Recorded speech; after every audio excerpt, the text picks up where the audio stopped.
offers a variety of really cool QD and game-inspired gear, as well as physical editions of our games.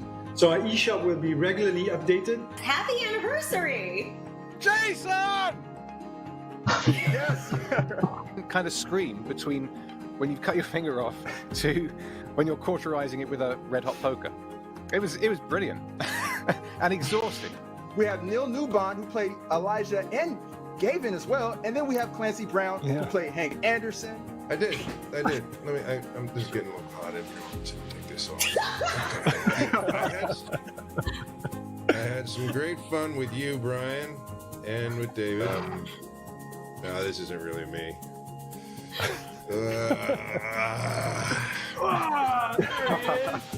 The epic reveal. David Cage, but Clancy, the internet is freaking out right now, They're man. freaking out. That's a your problem. Come on, Clancy, get in here, you old sourpuss. Let's go. I'm just gonna go down the line. Dominic, Audrey, Barbara, Christopher, Ben. Thank you guys so much. Guys, this is big news right here that you guys just unveiled to the world.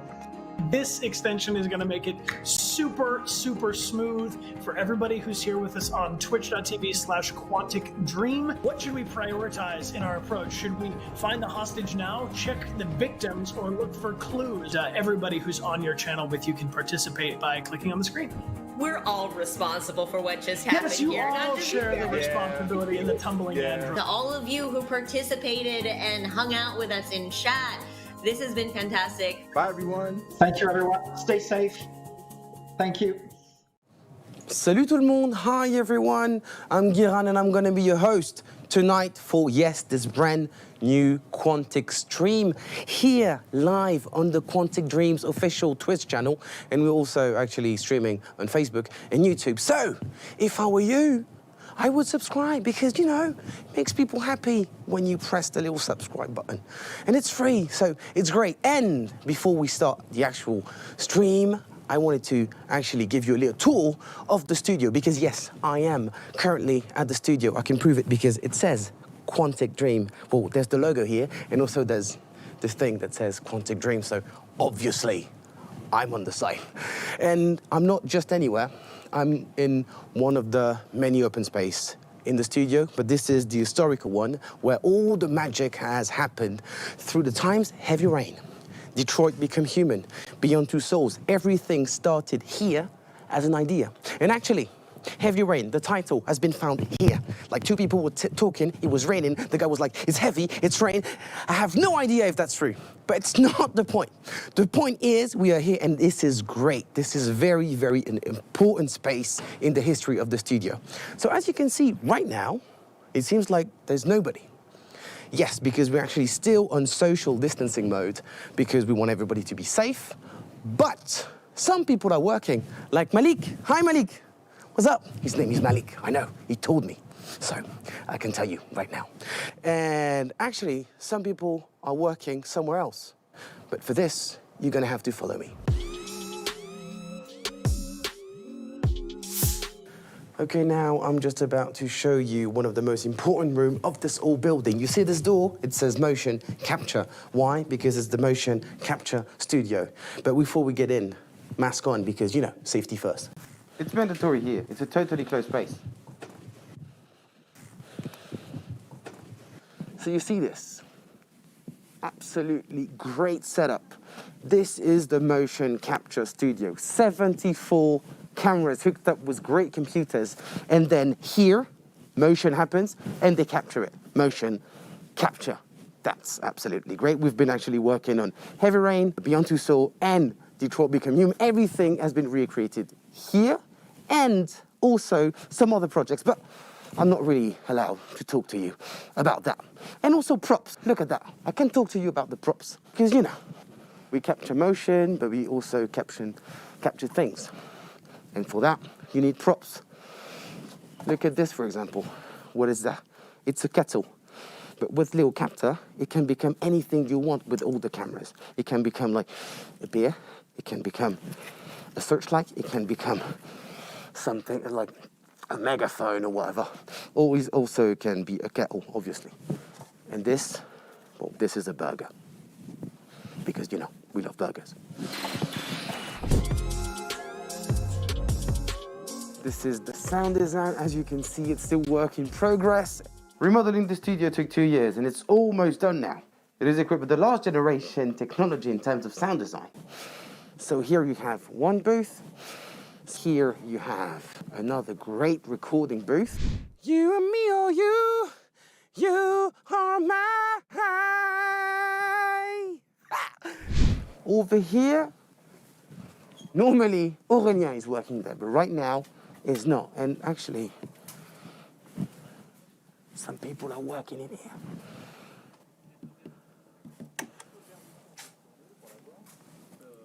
Hello guys, we just went. Sorry. They're working on sound stuff. I'm not really about to talk about it. Let's go upstairs.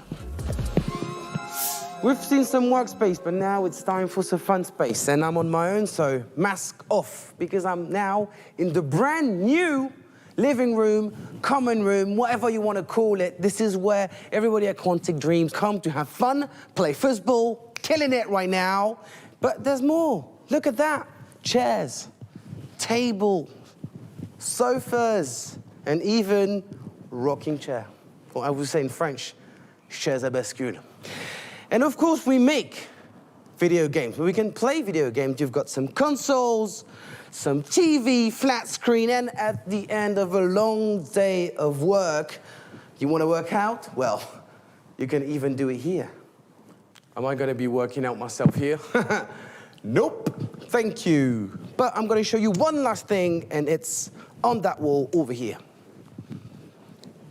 As you can see, we've got this great board, and all the cards, all the sketches has been sent by you. So please keep on sending some love, because as you can see, we've got an empty board, and we have all the space to send your sketches, your letters, or everything you want to send us. But myself, for me, right now, it's time to head home, because it's time for the regular programming.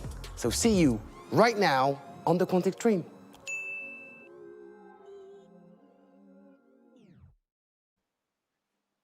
Hello, Cutie Gang, hello everybody. Thanks so much for tuning in from all over the world. Buenas tardes, buenasera, здравствуйте, konnichiwa. No, I'm gonna stop pretending I speak all those languages. We are live and alive on this brand new Quantic stream. We've got like so much stuff to share with you guys today.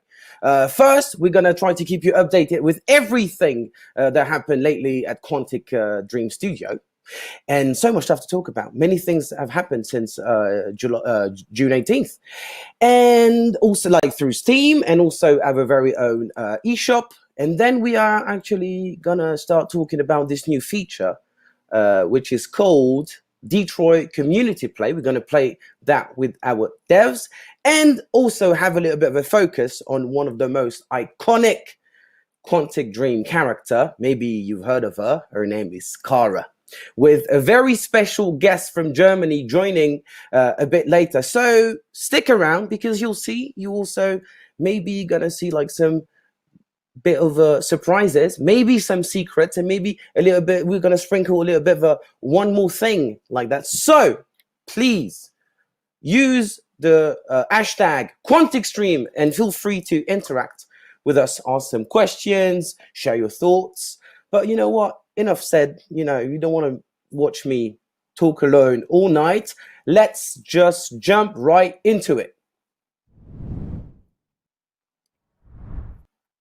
Okay, so now we're going to try to keep you up to speed with everything that happened in Quantic Dream Studio lately. And for that, I am going to actually welcome two special guests. Lisa, our VP Marketing, and she knows so much stuff about the studio. How are you doing, Lisa? Good. How are you? I'm all right. Look, Great. You know, I love it. I love my new Good cap. branding. Cool. Thank you. And also Marlène, our producer extraordinaire. Hello. Yeah, Hey, Marlène. Happy to be with you.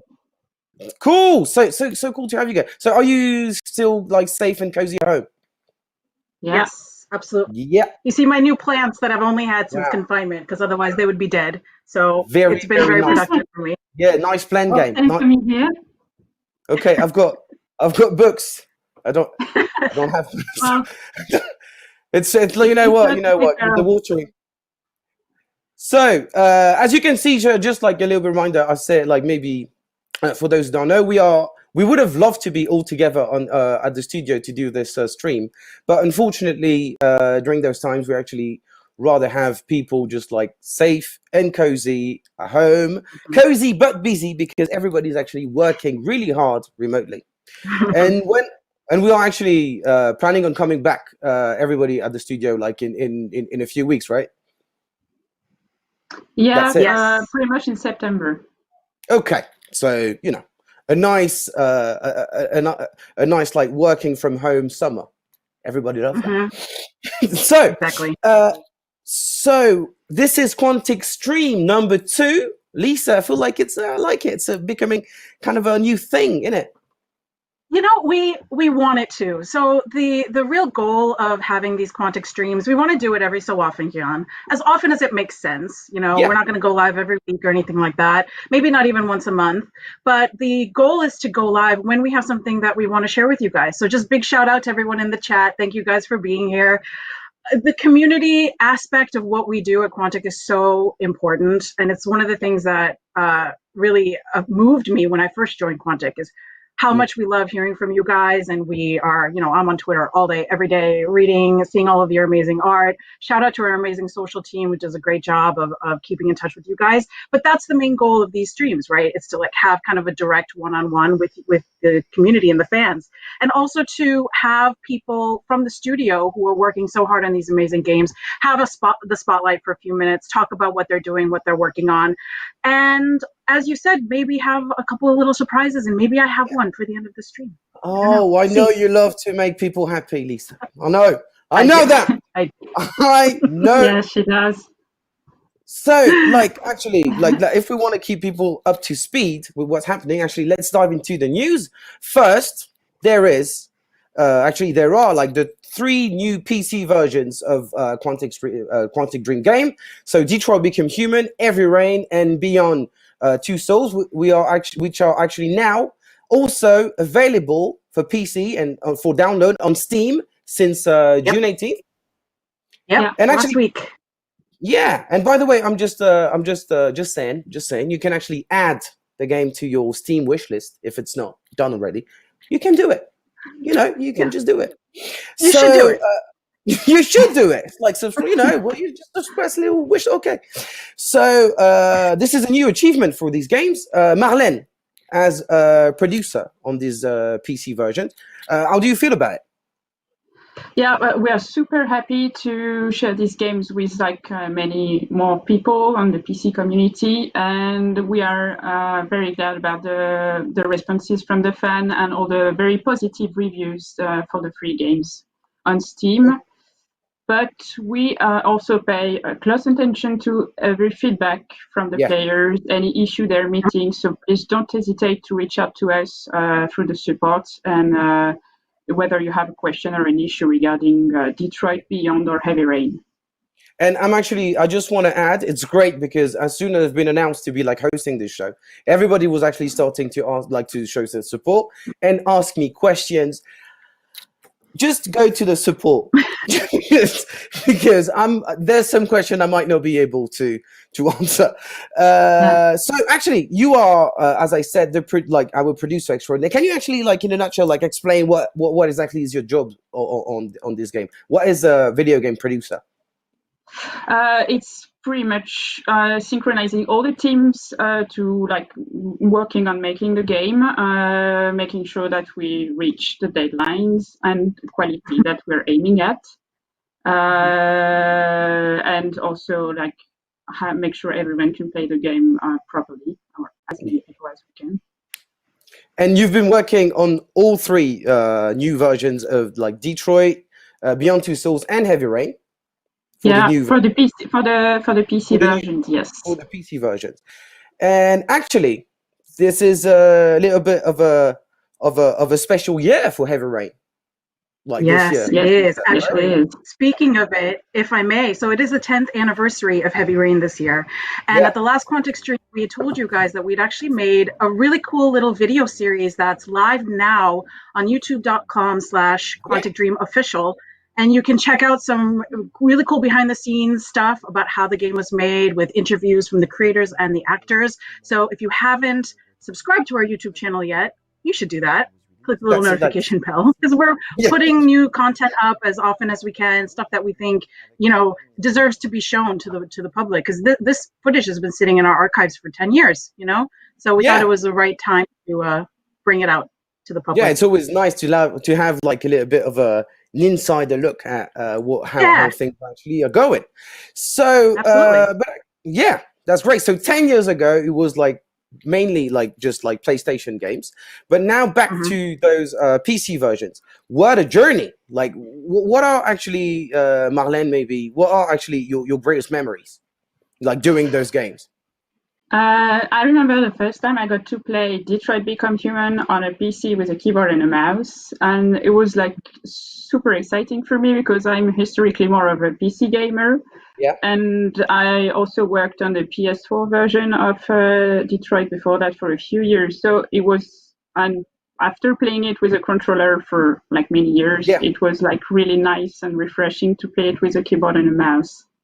That's what actually, that's how we are different. I like controllers.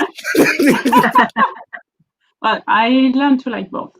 Yeah. I also have like a fond memory of the PS4 version, as I got to act as a motion capture actor for shooting some NPC animations in a game. What a dream! So like, you had you had the jumpsuit with all the captors and everything. Yeah. Yes. I'm so jealous right now. No big deal. I am just some like people getting off a bus in the game. So, but I wanted to show you this anyway. Oh wow, you've got that on your phone. So this is you. Yeah. No, not yet, but getting off the bus before and after Sarah. So that's okay. Are you the black dude? Me there. That's me. Whoa! Yeah. Oh, nice. Oh! So now. And sorry, that's the lamp. Yeah, so some women animation in the game are probably me walking. Wow, that's so cool.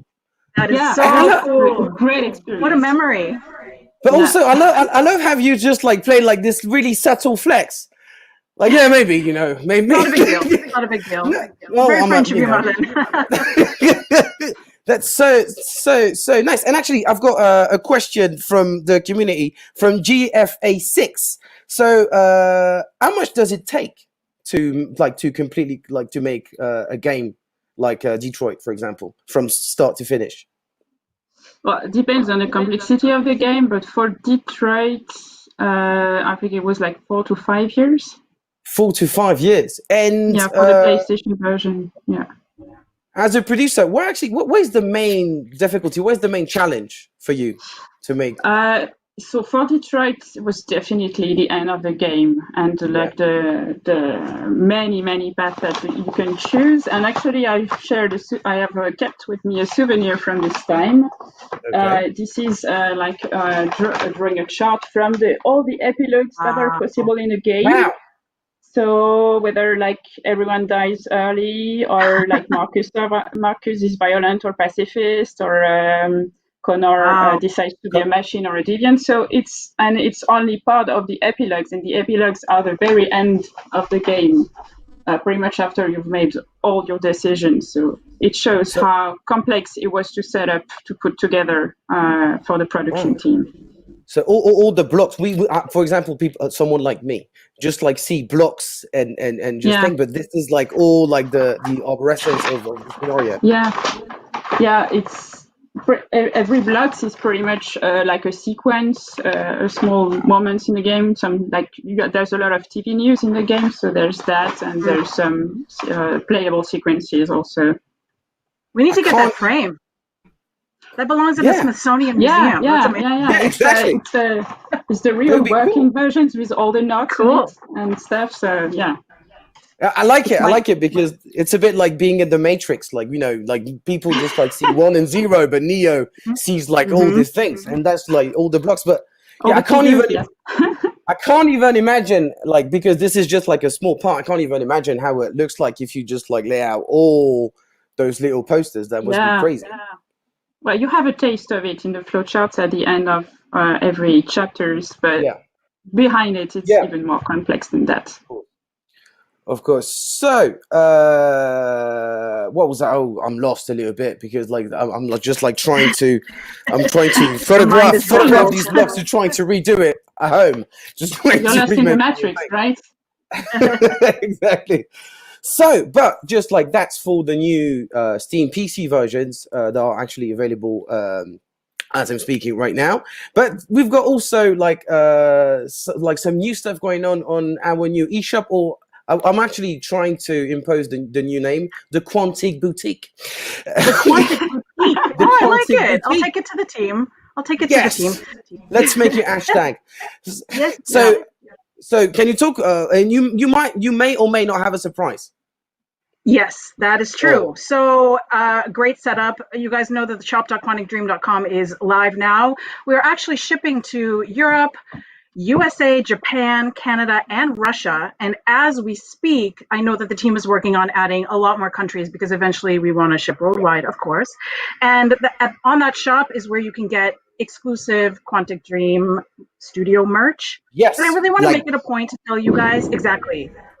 I want to make it a point to tell you that all of the stuff you see on that shop was designed by us at the studio.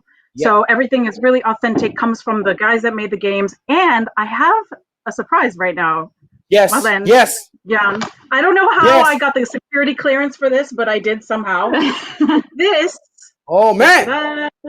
Is the Kara statue that comes in the Detroit Collector's Edition, which is available now for pre-order. And this is not the final piece of art. It's just the prototype. But I wanted to show you guys a little bit about how it works. So these arms are movable. She's super detailed on her face. And even on the back, you can see there's amazing amount of detail. I guess you can't really see it on my camera, but trust me on that. We can trust that it's like a very, very precious object because like you are manipulating it like with loads of care, and I like that. And there's the base that lights up, and we're still working on making the base a little bit fancier. It'll like pulse a little bit and stuff like that. But this is her, and I'm going to show you like this is my iPhone 8. You can see kind of the really good size of it. I know I need to upgrade my phone. Don't. It's on it. No. It's like a really nice piece that's going to look great on your shelves. So I'm so. Thank you to the team that let me bring this home. I'm not bringing it back. It's staying. But yes, this is available on the eShop. And the collector's edition also comes with a really cool holographic card that has a game code on it for Steam. Yes. And a special there's set of pins. Three pins. Yes, that are exclusive to this collection. So I don't have them with me, but if you check it out, maybe we have not the. This is a spoiler alert. I'm going to show you these in a second. But these aren't the ones that come in the collector's edition. The collector's edition pins are the are 3 icons from the game, so it's super cool. And they're actually chibi pins, like beautiful. So the chibi pins. So that's a separate. I'm going to put her away for now. So yes, that's actually another piece of merch that we have on the shop now. I just wanted to tell you the quick story of these. So anyway, they've been spoiled. So here they are. These amazing little chibi pins. Can you see them? Beautiful. About the glare. Boom. Look at that. There so cute. Are. Yeah. So cute. So last year, the team, David was invited to go to Tokyo to do a panel at the Museum of Emerging Technology in Tokyo. And so our art team designed like a little graphic, for us to put on socials that featured the 3 characters in the chibi style. And you guys just like lit up our social networks. All of our DMs were full of people saying, we want those. So, sometimes it takes some time, but when you guys tell us that you're interested in something, we do our best to make it reality. So these are on the eShop right now as well. That's beautiful. I like it. Just just leave some comment on the chat. Send DM because dream come true. It's a dream come true. We make your Quantic dreams come true here at Quantic Dream. That's it. Like that. Make it hashtag too. Quantic dream come true. There you go. You should have your show, Lisa. Just Quantic Dream come through. Any producers listening, call me. Hit me up on Twitter. So, besides those actual real items, we also have, like, I think some brand new digital goodies. Is that it? Yes, we do. Am I right? That's right. So I know we're going to talk about it a little bit later in this stream, but we launched the Detroit Community Play, which is a Twitch extension. So I mean, honestly, guys, the whole community is so important to us. We love listening to you and talking to you guys. And streamers and people who watch streams are a really big, important part of that for us. I mean, personally, I discovered Detroit through watching streams on Twitch. Yeah. And I know Marlene and I will sometimes, if we see a big streamer go live at night, we'll text each other and we'll watch it together. Yeah. Right, Marlene? Yeah, and fun fact about that is that the day after Detroit was released on PlayStation 4, everyone was watching players playing it on Twitch. So it was 2 years ago. That's awesome. So we wanted to make, like a little love letter, a little care package, as you would for streamers. So the Community Play extension is a big one, and that's available now. You guys will talk about it more. But also, if you go to DetroitCommunityPlay.com right now, you'll also see that there are 2 stream packs that are available for you guys to download absolutely free. Our art direction team designed these from scratch. There's one that's Detroit themed and there's one that's like QD studio themed. And you can use them just to like zhuzh up your streams, your videos, whatever you want. There's like stingers and overlays and lower thirds and all of that good stuff, just to add a little bit of professional polish to your stuff if you want. And of course, you don't have to use it just while you stream Quantic games. You can use it for all of your stuff. It's just a little way of saying thank you again, totally free to download and use. So you can check those out after the stream as well. Yeah, absolutely. That's nice. That's nice. And another really, really special thing that's actually happening right now. It's myquanticstory.com. Yes. Which is like a great thing. Can you actually just like explain it? Yeah, so at the last Quantic stream, we announced myquanticstory.com, which is a place for you guys to upload videos, to talk to us and tell us about your experience with Quantic games. Again, we're reading, our amazing social team is always reading all of the stuff that you guys are writing to us, and we love that. But we want to see you too. So all you have to do is just record like a quick video with your phone. It doesn't have to be fancy. Speak in whatever language you want. Any language, Klingon, whatever, and the team is watching them and loving them, and we're brainstorming ways to use these and kind of showcase your video stories in the future. So you can stay tuned for that. But check out myquanticstory.com for a little video message from David and a place to upload your video.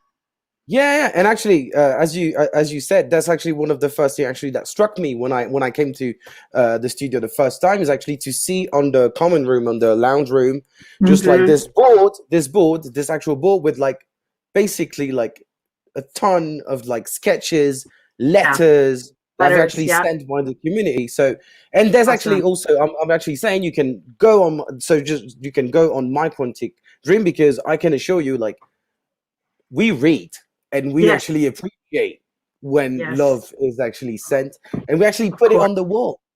Yep.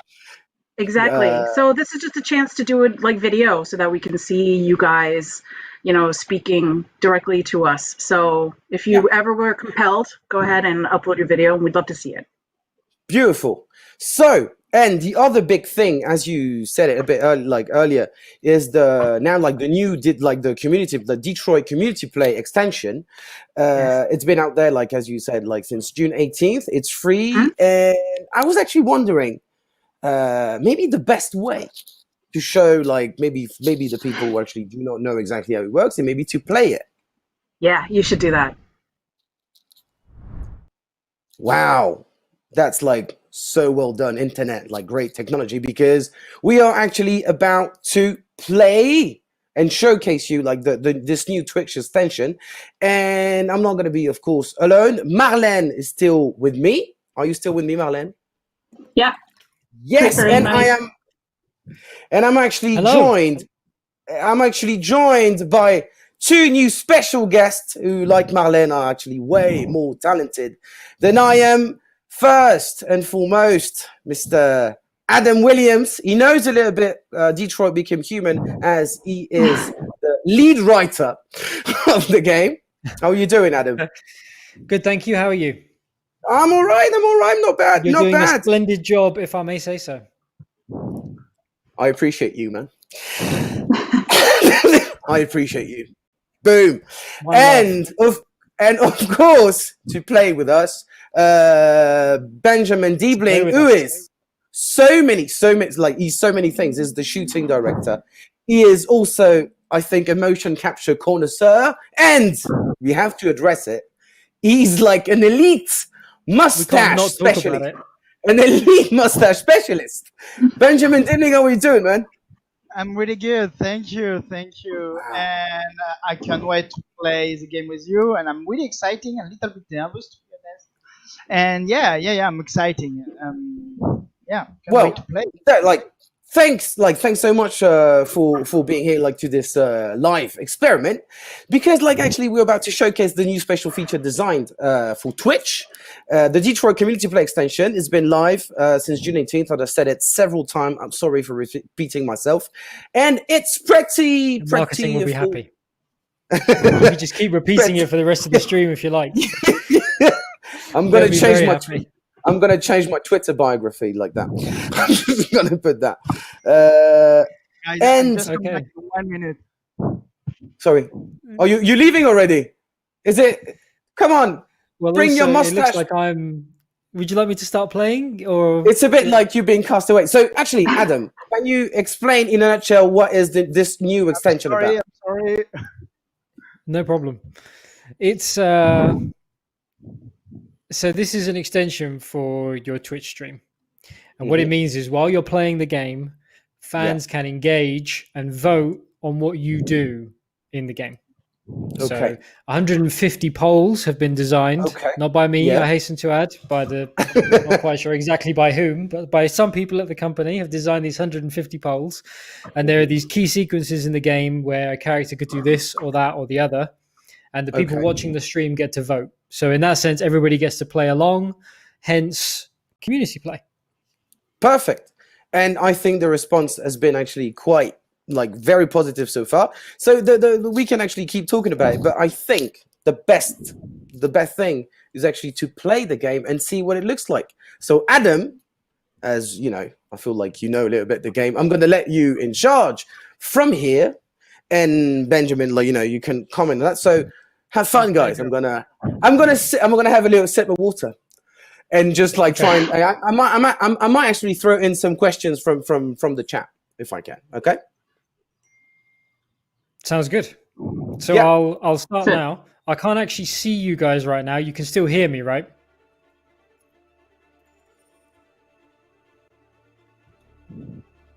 Just tell what exactly. So I'm going to play a sequence called On the Run. And I won't play the whole thing for you because I don't want to spoil the game. But at this point in the story, Kara, the android, is on the run with Alice, a young girl who she saved from an abusive household.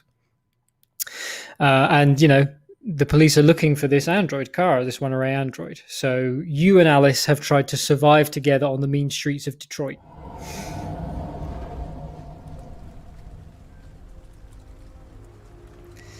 You spend the last night in this squat, and where you spent the night actually depends on the choices you made, but in this case we found a squat to spend the night in.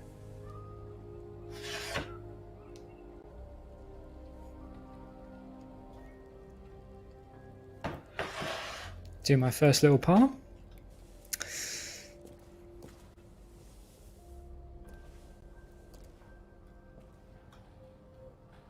Okay. So we can see that I need to take care of Alice. Maybe she's cold, maybe she's hungry, and have the objective to get the fire going. I think it looks great, by the way. PC version.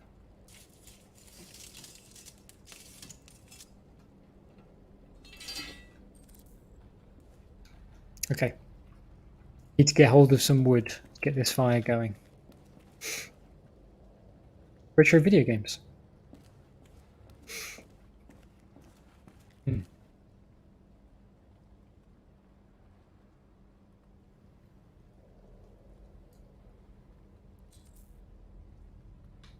Okay, so I've just picked up an additional objective by noticing that I'm still in my Android uniform. Need to get some new clothes. Now, where am I going to find that? Here. So you see this does not suggest to me a healthy mind.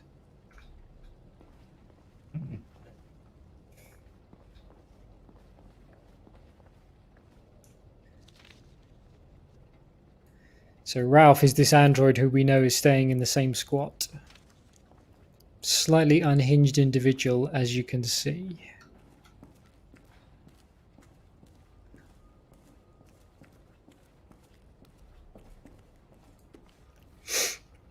I take some special pride in these magazines. I think they look great. See, Canada is the goal. If we can just get to Canada, androids can live in freedom there. Okay, so I found my wood, so to speak. Let's get this fire going.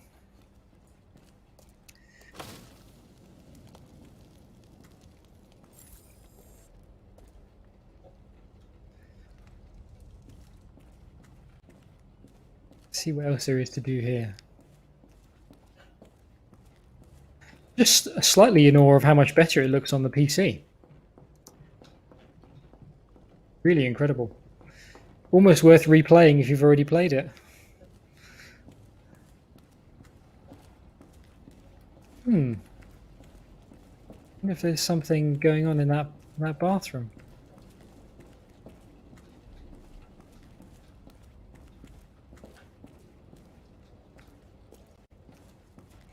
Completely fluid controls.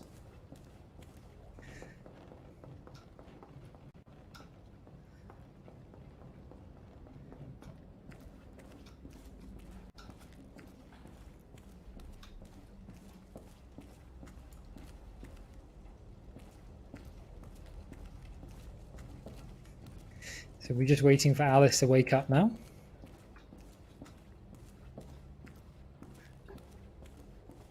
She's very sleepy, obviously.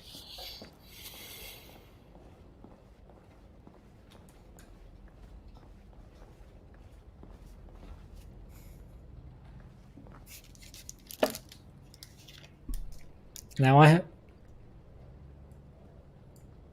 All right.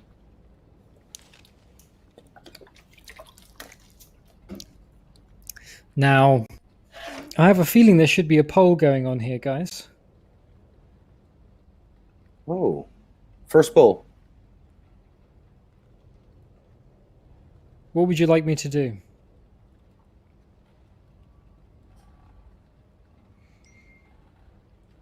Okay, we may have a slight technical hitch as I'm not seeing any results for that.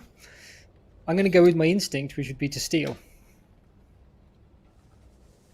Honesty very much overrated, and that money could come in handy later.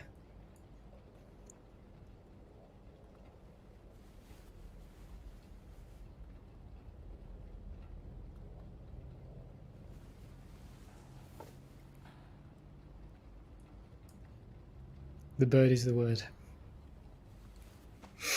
I mean, it's been stuffed with great care. So, Adam. Mm-hmm. Yeah, so you were saying like it's very fluid, so you can see like the difference between the new version, with the new version. Oh, certainly, yeah. I mean, it looks good on the PlayStation. Of course. But I don't know what Marlon and the guys have done. It seems like they've done something quite special with it because the textures, the shadows, the graphics just look great. So first of all, you did steal. You chose to steal. Afraid so. I mean, desperate times call for desperate measures. I was going to say you know how it is. I hope you don't.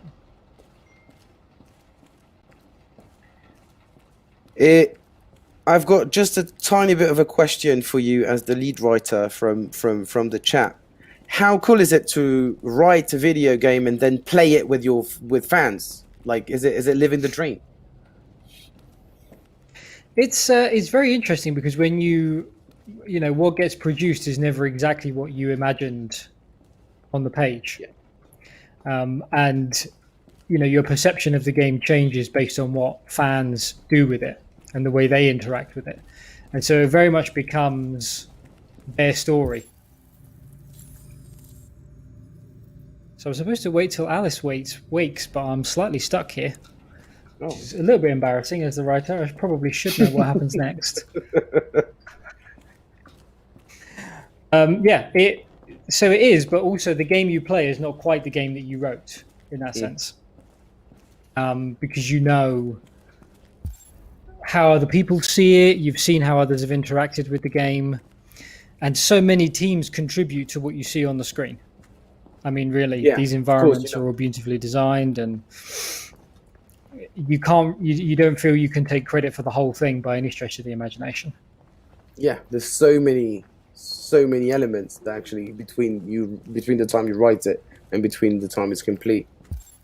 Yeah, there's so many moving parts involved in it. An interesting fact is we shot yes, all the... Can you hear me? Yes, we absolutely, can. Benjamin. Please jump in. An interesting fact is when we shot all the tiny scene and cutscene of this scene, I have just some concept art at this moment, not all the level design. So that was incredible to see after the shooting, all the small pieces combined to create this scene in 3D. Yeah. Yeah, I mean, the environment guys did all kinds of storytelling. I think you need to change your clothes at the left. Yeah. Here we go. The environment guys did all kinds of storytelling with stuff written on the walls, little items scattered around the house to give you a sense of how Ralph is living. And of course, there's Ben with the shooting. Yeah. I guess you'll have directed these interactions, did you, Ben?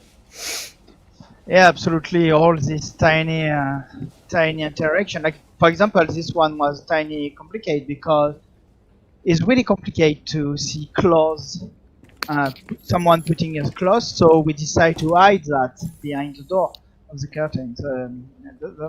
At this moment, we was like, okay, we have a problem. How Kara will change his clothes? So we hide it with the camera. You hid those clothes very well, if I may say so. Because I had the sweatiest 5 minutes of my life finding them. Okay. So I believe this is a poll coming up, and I think you guys can all express an opinion on what color my hair should be. Here it comes.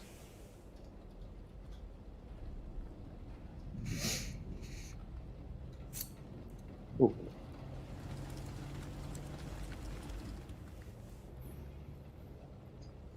Is it really crazy for me to see Kara, because I remember Valerie Curie was shooting that, and to see Kara, it's exactly the same. It's crazy.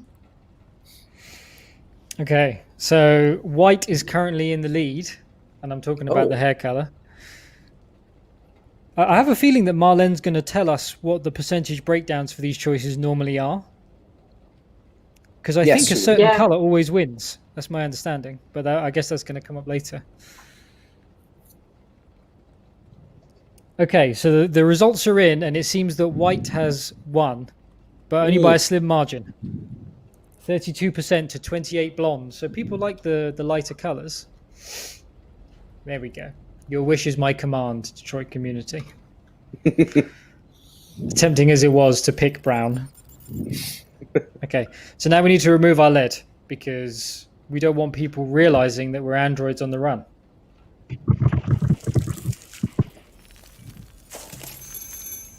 She's a tough lady. Yeah. Okay, so now I have a feeling Alice will have finally woken up. She's been through a lot. I mean, she deserves a bit of a lie-in. Oh, I can interact with this now, can I? So yeah, I don't know about you guys. I've got a bad feeling about whatever's behind this curtain. It's never good. Oof. Never open the shower curtain. Never. Never. Okay. So somebody has had a rough time in here. Probably not the safest place for us to be hanging out and sleeping. The cops. The cops are looking for me. That's all for now. Free to go. The legendary Clancy Brown. Yeah. We've got officers sweeping the neighborhood in case anybody saw anything. Okay, well, let me know if they turn anything up. Look at the skin. What are you going to do with that? Wow. I have no idea. Connor is an it, of course. Not a he.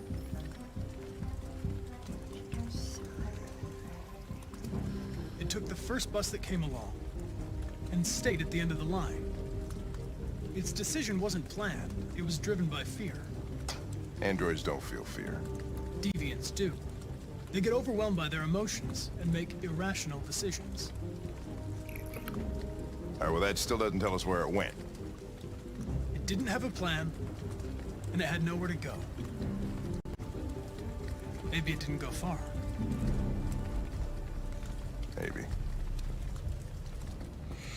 How should we handle Ralph?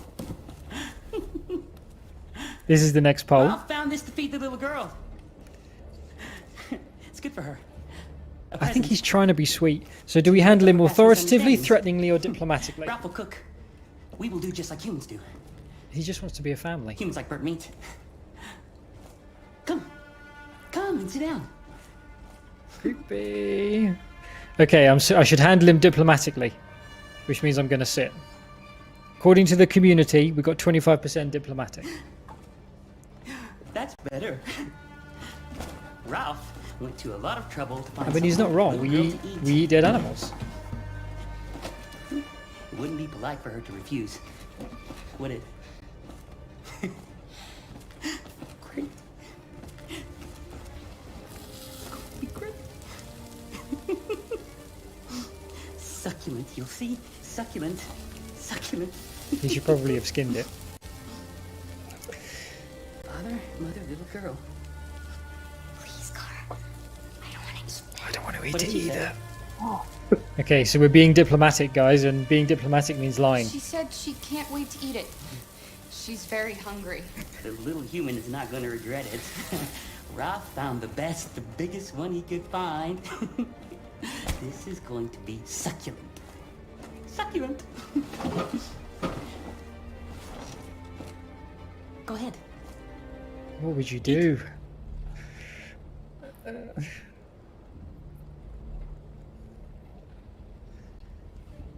Oof.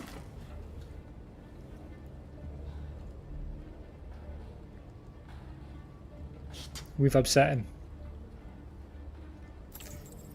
Right, see now, I like this. This blue padlock means we've unlocked a dialogue I choice. saw the body upstairs. You killed that human, didn't you? No. We're changing the subject. No, he was like that when Ralph found him. You found him like that? You killed that man, Ralph. There's no point in lying. You hate humans, but you're just like them. You're a murderer. Ralph didn't mean any harm. That's right. Back down. No. It's just that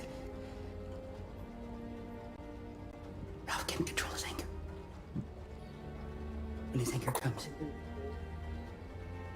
Ralph doesn't know what he's doing. He becomes stupid.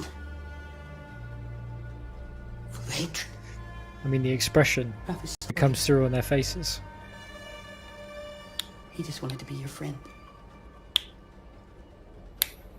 Then let us go. Anybody home? Oh dear. There's blue blood on the fence. I know another android was here. So this is one of the better things about the sequence is you get to switch between characters. So at the same time as you're playing the cat, you're also playing the mouse. And that's one of the nicer features of the story, I think, is you get to see it from the point of view of characters who are on opposite sides of this struggle. Let's have a look inside.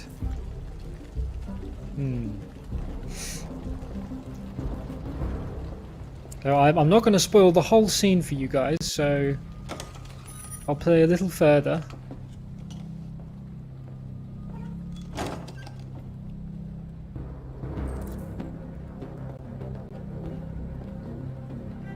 Let's take a close look at this guy.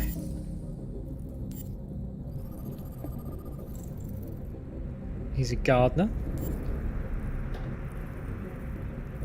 He looks like he's got a nasty cut there.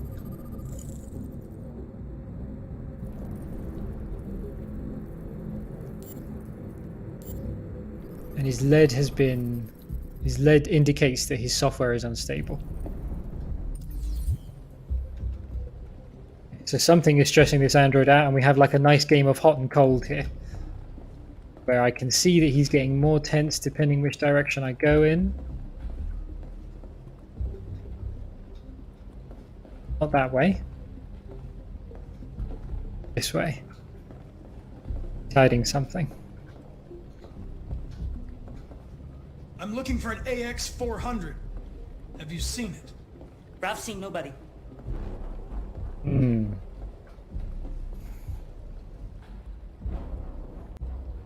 Is anyone upstairs? No. Nobody. So she's not upstairs.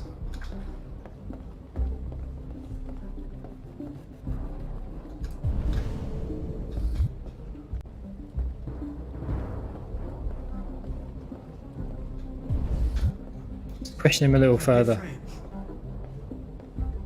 I'm not gonna hurt you.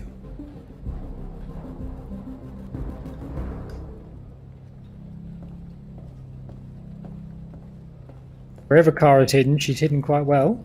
Maybe she went this way.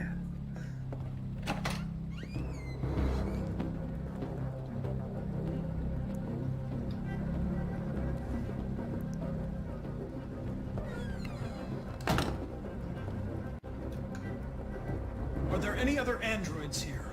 Other androids? No. Ralph is alone. Is he really alone?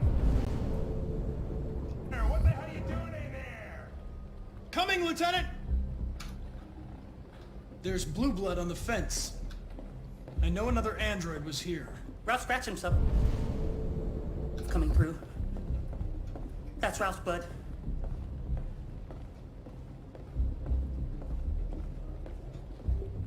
Perhaps she's hiding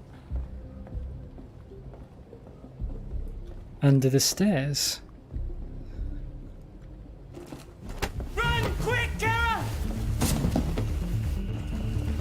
I knew she was in there somewhere.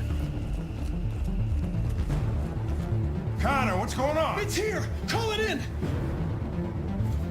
Which way did it go? That way. They're headed for the train station. Okay. So we need to chase Kara down. Now, should I run for Kara, give her time, or let her go? It's the next part. I'm going to tease along just in case. It looks like run for Kara is possibly going to win. You guys are obviously feeling cruel. Like 79% run. Okay. Okay, the poll's not over, and it is over. That was pretty decisive. You guys clearly want to see these characters meet each other. They're over there! I like these scenes where the characters can cross over. Here we go. So close. So far. Don't shoot! We need it alive! Okay. So, rather than do this crossing sequence, I think I'm going to cut the scene off here and leave it on a bit of a cliffhanger for you guys.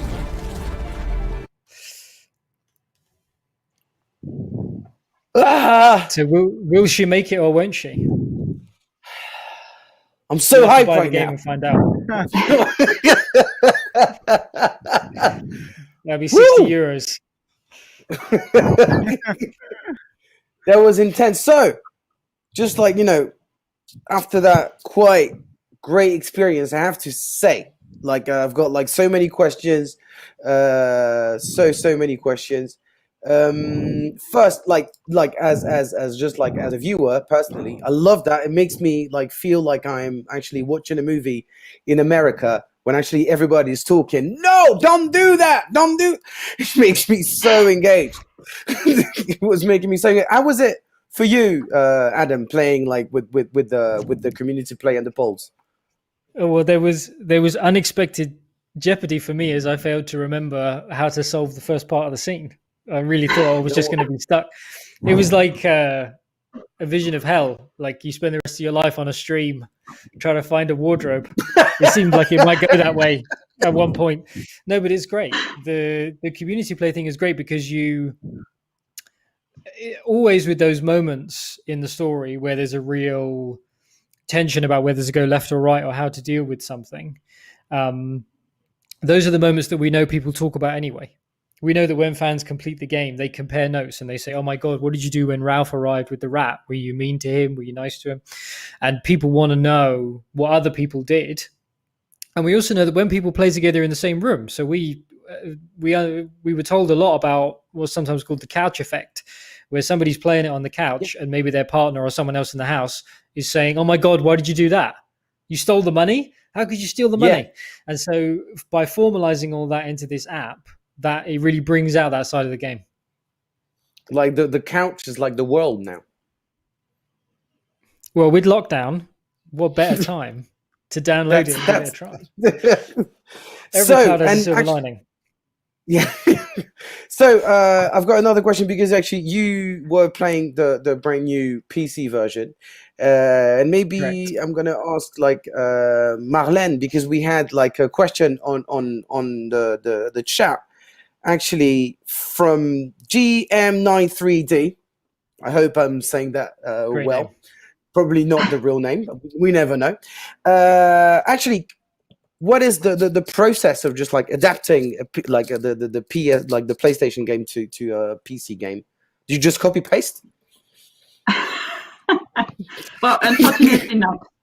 Not all part of it. The scripting and all, you don't remake it. It's the same for PlayStation and PC. But what you have to do is mainly, I was mentioning it earlier, adapt it to make it playable with a keyboard and a mouse, not only a controller. And the other thing is to make it playable on a like much broader different types of configuration, because the PS4 is the same for everyone. The PCs is different for everyone. So these are the two main things for porting a game on PC. Okay, and I said that's the new PC version. No, that's the PC version that is available on Steam.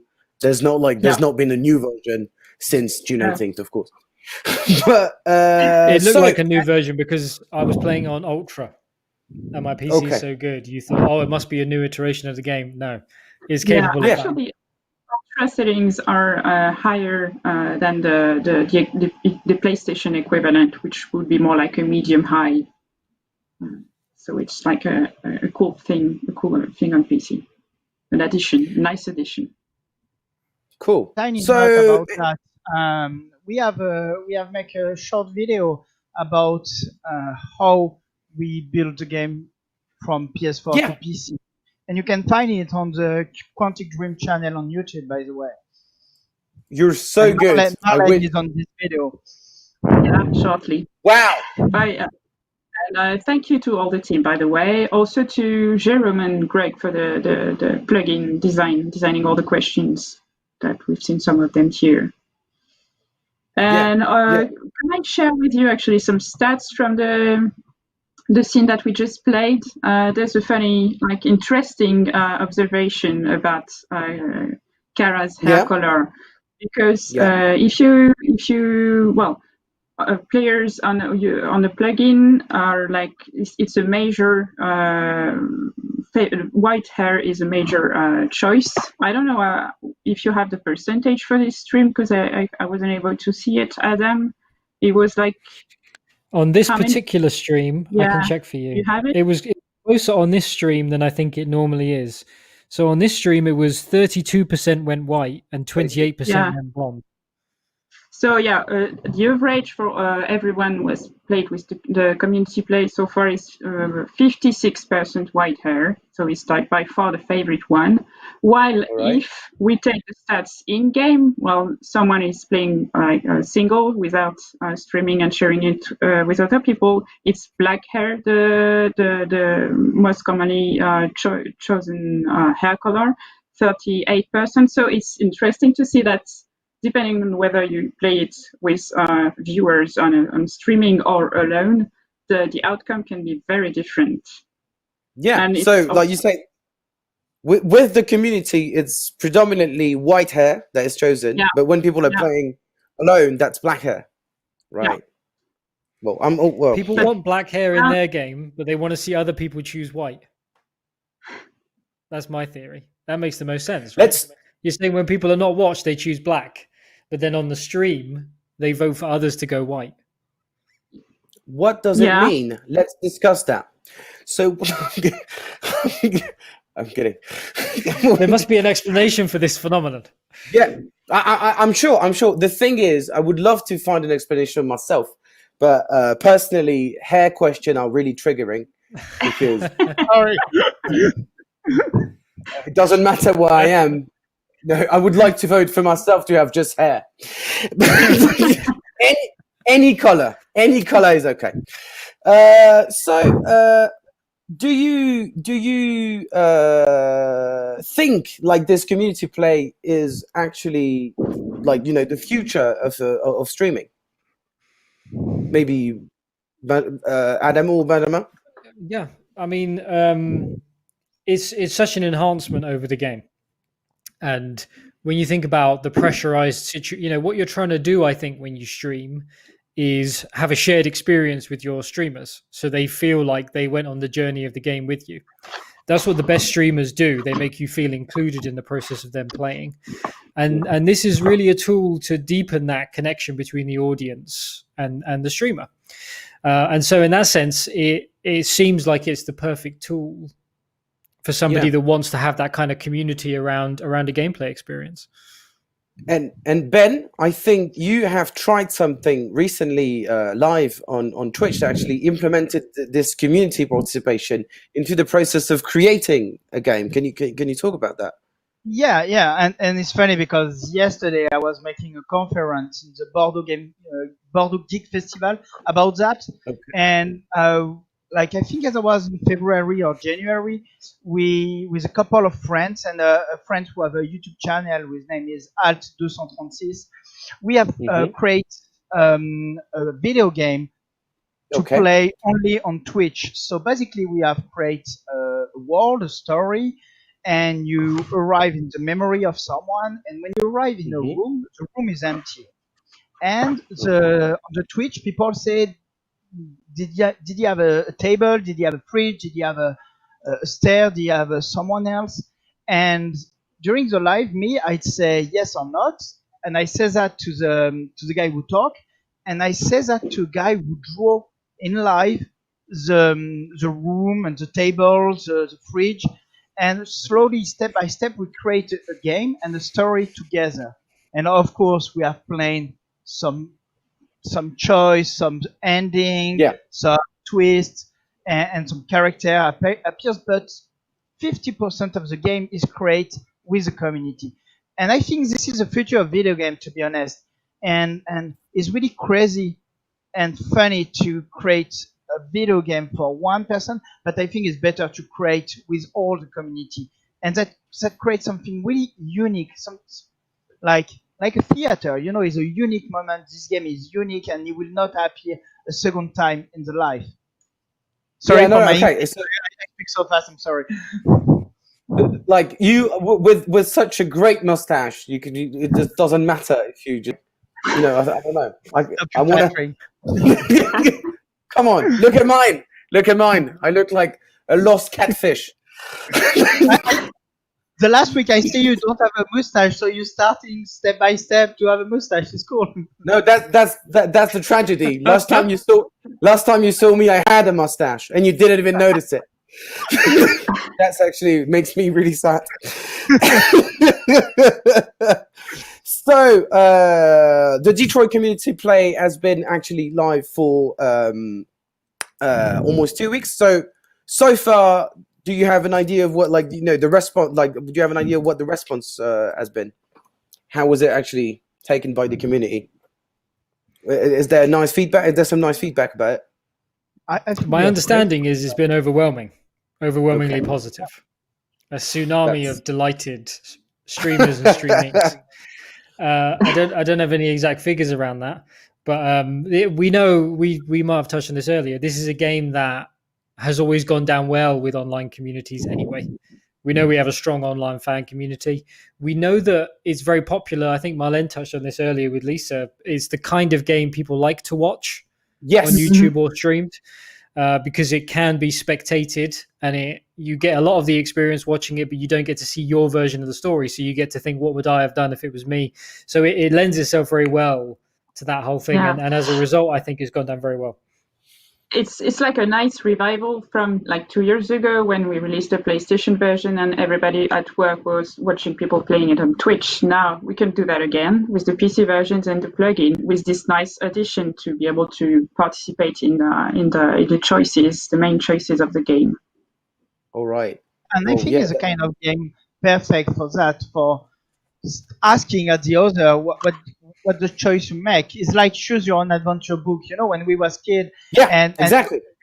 Your friend play the same book at you, and you ask him, hey, what is the choice you make? What is the choice I make? And you talk about that, and you see what is the consequence of your choice. And because we have so much dilemma and so much consequence about the choice, it's really interesting to talk. Because if we have a choice and it doesn't matter, people will not talk about that, and this experience will not work. And last question, maybe for you, Adam. Do you plan on actually implementing this on future games? I mean, I can't announce anything. There are many people backstage who would murder me if I did. But what I will say is, from the point of view of an interactive experience, it's kind of a no-brainer. It feels like it's the future. Yeah. So in that sense, it would certainly make a lot of sense. Okay, no announcement. Just no one wants you to be murdered. First, you weren't trying to trap me at all. No, of course not. You didn't want me to go and then get dealt with afterwards. I would never do that. I would never do that. And actually, talking about the community, we're actually gonna change a little bit of subject. Marlene, we'll see you like a tiny bit later, because now we're gonna talk about one of the most beloved character, one of the most iconic character of the Detroit Become Human community is Kara. Adam Williams, Kara. Okay, so we have announced, like, as you can see, the Detroit Become Human Collector's Edition of Kara on our previous live stream. So let's focus on this major character from the Quantic Dream universe. I am still with Benjamin and Adam. You still here? Still here. Hard to get rid of. Guilty. So you are, Adam, you are still the lead writer of Detroit Became Human? Didn't Unless change? I was fired because of that stream and they haven't told me yet. Yes. Possibly I have been. But there's an email waiting for me. And Benjamin, you're still the shooting director. Still yet, touching wood. So, which actually makes you two of the most important person of the making of Kara. I have a tons of questions for you. So first, when exactly was Kara created? Oh, that's a simple question, but that can be a really deep question, because it depends on what you mean by create.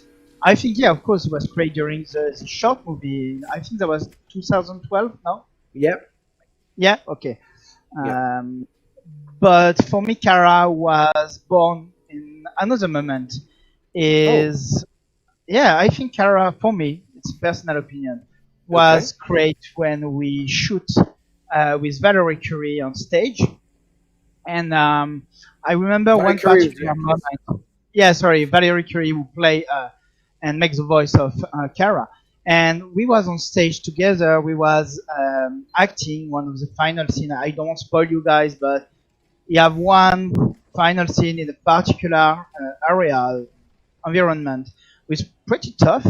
And that was really when we are on stage and we are really focused. So we don't be really involved in the emotion. Of course, we try to take care of that, but we are so concentrated because we need to make 30 pages of dialogue every day. Yeah. And at one moment, we shoot this particular scene when Kara need to say something special to Alice.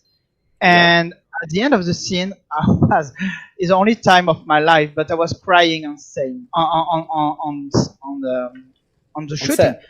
Yeah, on set, sorry. And it's the emotion. And I remember Valerie was, but we cut, and I realized and I understand, okay, we cut, and I was praying.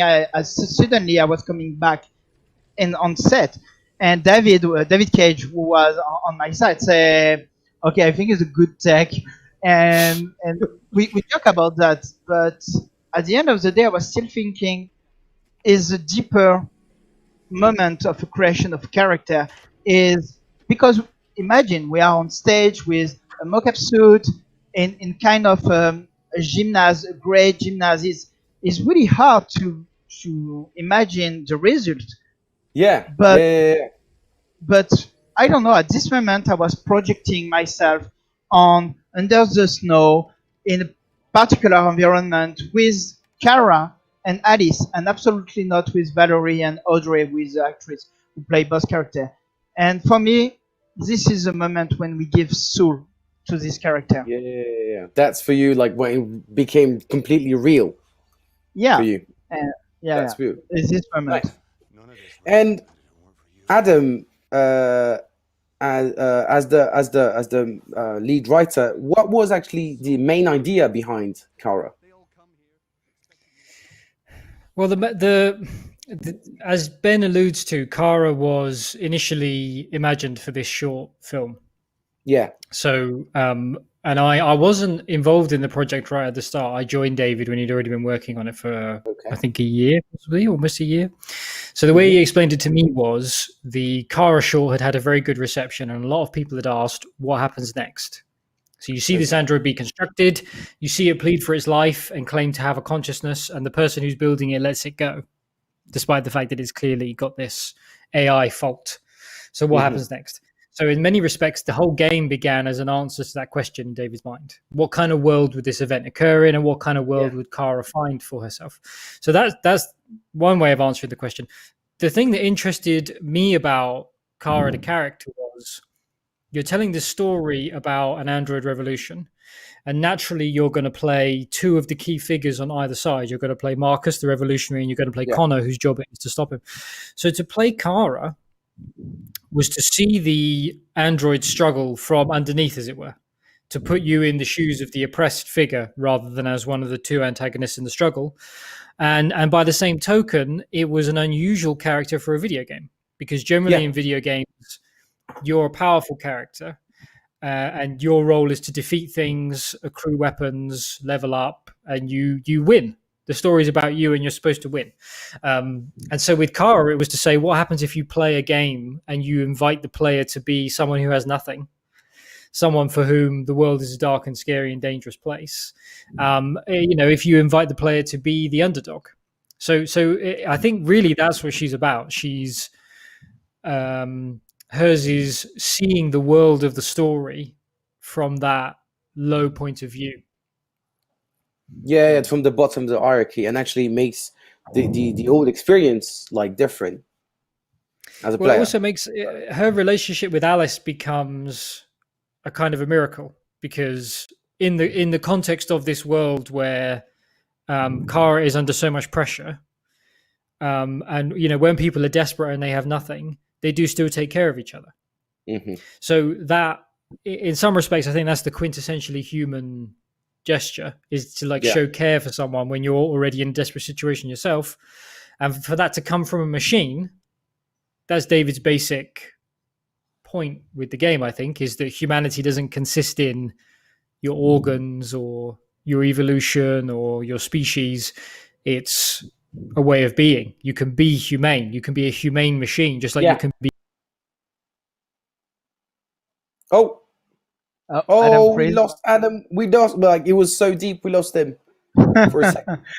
I can jump on that, and please jump in. The short video you show previously is really an interesting one. Two things to mention. The first one is you see the stage, the famous mock-up stage, where I take a couple of long days with David and with the actor and with the stunt. The second interesting thing is during the shooting, because you need to imagine we are locked on the mocap stage the morning, the evening, all the week, rehearsal, shooting, and it's crazy. But during this moment, all the rest of the studio is building the game too.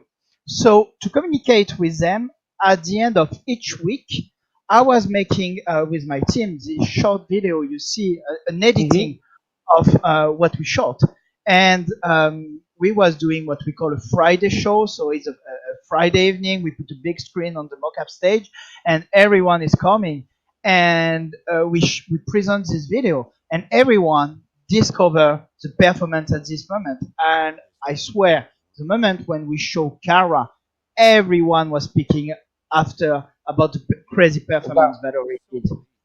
Yeah, Like- yeah, she's like that's actually Look- like look that type. That's like the type of character. As soon as you actually as soon as she enters the frame, it's just like there's something special. So this is Zlatko, like you understand, with the concept art on the bottom left, and one more time, a crazy performance here, and yeah, we see before Dominic Gould who play Todd, who work with Valerie, and of course this is my buddy Matt who play Ralph, and Demontial. It was crazy on set. Well, the first day he was coming to act with us, and I remember after like 3 or 4 takes, we go talk with David and taking a coffee together, and we look each other and we say, okay, this is not the Ralph we imagine, but this is definitely a really good Ralph. Yeah, like really good one. That's And actually we was something. and this is the end of the scene we play, the start of the scene we play on the run. It's pretty emotional moment when Audrey say to Valerie for the first time, I think that was close to "You're my mom." Hey, and Adam is back. Oh, cool. I thought I've been starting talking too long, and you guys had thought, Christ, when is he going to be quiet? And you'd sort of booted me off the call. I was staring at 2 still versions of you guys saying nothing, and I was thinking, are they going to leave me hanging like this in the middle of the stream? But I dropped off. I realized now. Sorry about that, guys. And actually, as we were talking, Benjamin, we were actually like seeing some the nice image of the inside of the shooting, and we could see like all the little dots on people's face. So like there are like the motion captors, and I remember you told me there's like 83 points on the on the face. So to understand, to understand how this number is important is you need to imagine for capture the full body we need like around 50 marker. But only for the face we need 83 marker. So we need more marker only on the face than for the full body. And we have some technical constraint too, that the fact we don't have the same space of shooting if we shoot for face or for body. But this is technical thing, but it's really important for a director to have this technical issue to put that in your mise en scène. Like really think at that.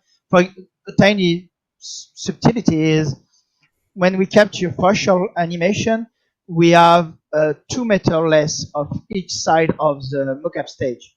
So I need to think at the movement of the character, not going away of this tiny square. So sometimes you have a character who walk and he stop and he need to turn back to deal with the technical issue we can have. Yeah, well, and so just like to keep going on this character, I've actually collected some special questions that from actually fans? from okay, so that's the thing. That's like actually some stuff that actually people may or may not have tried to research on Google. Like you can actually answer the question, or if you think that's not a real question, well, we'll see if you are like really if This I'm is good not at a real lying or not. question. I refuse to answer it. That's what I'm saying. So I first only take question. the real question. Yeah. First question. Who? So do we take it in turns? What happens? What's the system here? Yeah. Ben, then me. I'm Okay. yeah. Just like the first, like, feel free to jump in. Who voiced Kara? Do you think it's a real question? I just said that 5 minutes ago. Valerie Well, it's Curie. Valerie Curry, but it's what's unreal about the question, if I may say. That's so, a real. That's is a it the real same- Google search. That's a real Oh, okay. Google search. Okay.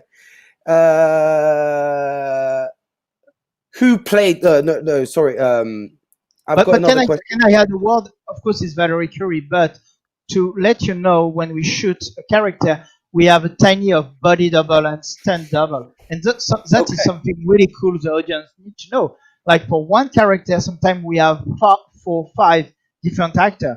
So for like the scene Adam played just before, we have a body double to make the simple action like opening a door and take the bird and taking a share. But for the stunts, I have a stunt coordinator and a stunt double. And sometimes I have another stunt double for some specific, like when Connor is making some parkour. I take a special stunt for that. So you have 3 or 4 actors who play Valerie Curie, but the main actress, of course, is Valerie. All right. Okay. Nice. Impressive. I've got another question. Is Kara more of an Android or iOS kind of person? I mean, that sounds like that sounds like your wit rather than something people would Google. Do you think Am I right about that? Do you think I should reconsider my life after this one? It's too funny. That's what I'm saying. It's too clever to be something people would Google. That's something only a professional would come up with. Okay, that's she's definitely Android, by the way. Yeah, she's an because she's got removable parts and stuff. iOS, you can never get it open. It would have violated the warranty. Okay, so I think that we can announce that me and Adam will be actually doing this great iOS versus Android live on Theatre. Smackdown, iOS, Android, Smackdown. Woo! Hasn't been picked up yet, but we believe. We keep believing. We just put money on that. I'm just gonna also finish this with some question from the from fans from the community. First question. What am I gonna take? Okay, so what was there another name considered for the character of Kara, or was she always named Kara? That's a question from Demon Hex 65. Well, her name had been predetermined by the short film, so if we changed her name, it would have been controversial. There was sometimes a confusion on set about whether to say Kara or Kara. Yeah, because I'd say Kara. So I was walking around saying Kara, but of course some Americans were saying, "Who's Kara? Her name's Kara." So we had this, but that's not an argument about the name. That's an accent thing. Yeah, we don't say Kara. Kara, of course. Did Kara from Puppeteer? Did Kara's design change a lot from the first ideas to how she came to be in the end, design and character-wise? Was there an evolution between? That's more Ben's area, I would say. Okay. You have some evolution first on the little bit on the acting and a lot on the design of the character team, on the art direction team, and they try a couple of clothes, a couple of hairstyle. They make a lot of research, and that was really interesting because all the time they put that on the game, and we can play it and see our feeling. That's about only the design, but something interesting is we start to shoot a couple of animation for Kara with body double before the shooting with Valerie Curie, the performance capture shooting. And I remember at the start of the shooting, we talk about the free character with David, and we was talking about the fact, me to help in my direction, I put an ID for each character. And for Connor, there was a brain, for Marcus, there was a guts, and for Kara, there was a heart. So I have that in mind, but after seeing Valerie Curie playing that, I understand what is it to play with your heart, and I changed a little bit the stunt and the body language of the character with the body double to be more close of the acting Valerie Curie proposed. And maybe we've got a question from Grace. Real name. Her handle is Amidala _716, but also I'm gonna stick with Grace. Did you think back then, like in 2012 with the demo, that it would actually branch out into a full story-driven game? So I wasn't involved with the creation of the Kara short. The My short. understanding is that the short was created, unless Ben corrects me on this, the short was created as a technical demonstration, and the idea was look at the graphics and look at how the facial animation can convey a range of nuanced emotions. So the situation for the short was created to show how one character could go through a long sequence of very different emotions, and that would demonstrate how the tech was capturing the facial data very, very well, and that the characters looked and felt real. So it wasn't initially going to be this huge sprawling story. Okay. Yeah, exactly. Well, is that right, Ben? Yeah, and to be honest, I was not there to shoot Kara demo because I just arrived in 2012 on Quantic Dream. So I just arrived when the Kara short movie was released. All right. 8 years ago. Thank you so. 8 years? That was 8 years ago? Yeah. I don't want to think about it. When his moustache was just normal sized. I don't have a mustache. I have a big beard at this moment, but no mustache. And I had hair. You know, that was a complete different game. Long time ago. Knife. So thank you so much. What? The cap? Yeah, thank you. Yeah, it's okay. I've got I don't have a strange shape. I'm going to say you have a good shaped skull. Some people they have a kind of a bobbly, they're misshapen, and then it's like the egg didn't come out quite right. But with you, it's the right shape. Thank you, mate. Thank you, Adam and Benjamin. See you in a little bit. Don't go too far, because for the good people watching, we've got a special guest coming who is actually just about to join. She's from Germany. Her name is Jasmine, and she's a fantastic cosplayer. And she did an absolutely exquisite job recreating Kara. You might know her on social media under the name of Fairy Blossom. How are you doing, Jasmine? Thank you for being here. Hi, I'm doing great. How are you? I'm all right. So we've got so much to talk about. So you've been doing this absolutely great cosplay of Kara. So how long have you been a cosplayer for? It's a frequently asked question, but I never really know the answer. So I usually say 5 to 6 years. I think that's kind of accurate. I didn't really count, so I think 5 to 6 years. And when you decide to jump into the cosplay art? That's actually also a frequently asked question, and it's a super boring story actually, because there's nothing real big behind it. I was visiting cosplay conventions without really knowing it's cosplay conventions. I was at Frankfurt Book Fair. It's a book fair in Germany, in Frankfurt, as the name says. And I just saw lots of cosplayers, and I was like, oh my god, there are all these people dressed as my favorite characters. I want to do that too. And then I just decided, well, I can do that too. And my very first cosplay was a super cheap and tacky store-bought Harley Quinn cosplay, which is, well, we all started somewhere. I'm sure it would be better than it was absolutely great if you compare it would be actually considered way better than if I actually ever decided to dress like Harley Quinn. I'm sure you looked way better. Depends. I would like to see it. I'm not sure. So why did you choose to recreate Kara? What actually makes her special to you? So first of all, my story with Detroit is a little bit different than for most people, because I played it a year after it was released. It was around the first anniversary, and I only discovered the game by then. And when I first started playing the game, I was like, okay, I like this game, and as every cosplayer, I was like, okay, which character from this game could I cosplay? And Kara definitely was interesting to me because she was very soft, and for a machine, she felt very human from the very, very beginning of the game. But I think the tip that made me want to cosplay her was when the scene earlier when she cut her hair.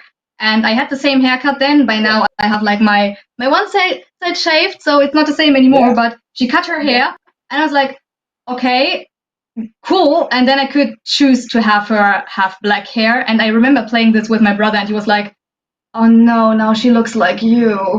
And I was like, I'm gonna cosplay her right now.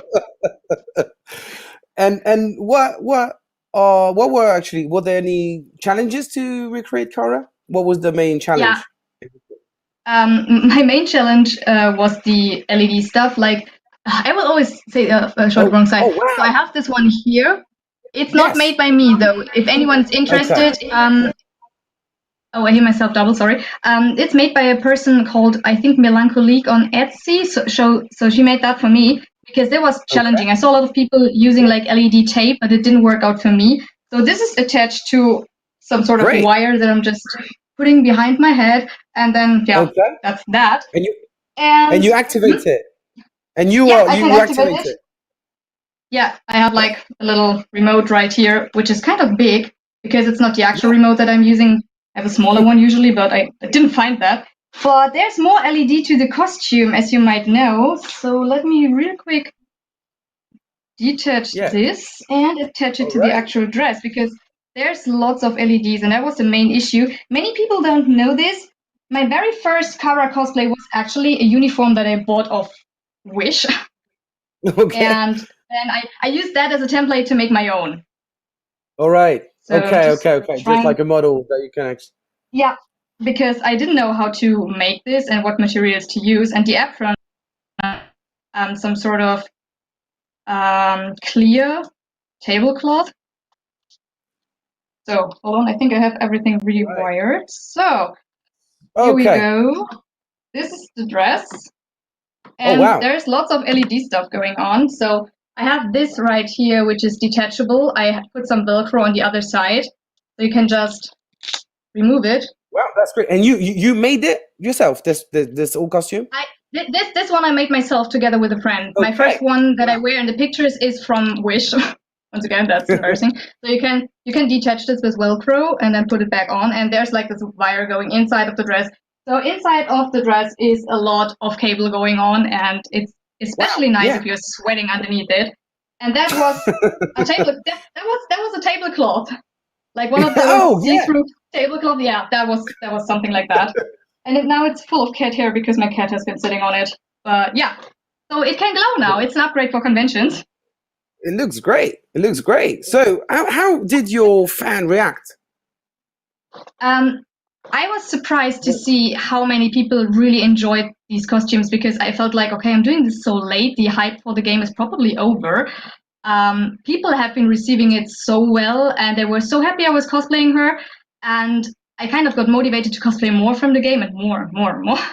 And lots of people actually messaged me because they didn't hear about the game, playing it because I was advertising it so much on my page because I loved it, and I got some people to play the game too. That's pretty cool.